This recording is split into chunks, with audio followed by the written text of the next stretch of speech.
Meni o'g'lim 6 yoshda, juda ham qattiq xurrak otadi. Men juda ham qo'rqaman. Bu xavflimi?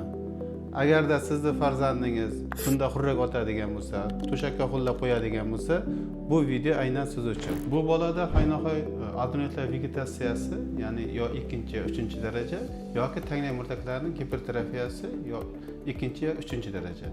Ya'ni adenoidlar bu burun halqumidagi murtaklarning kattalashishi. Bu o'sha burundan nafas boradi-da, burun halqumga o'tadi.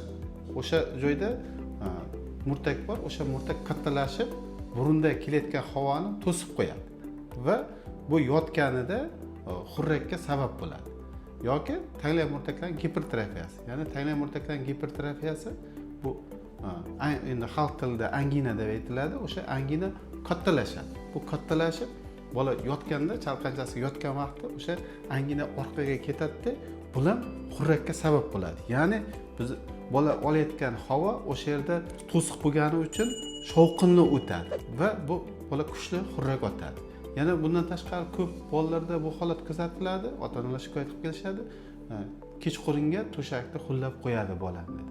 Ya'ni bunda birinchi o'rinda miyaga kislorod yaxshi bormaganligi uchun siydik pufagi to'ladi. Siydik pufagi to'lganda miyaga impuls boradi.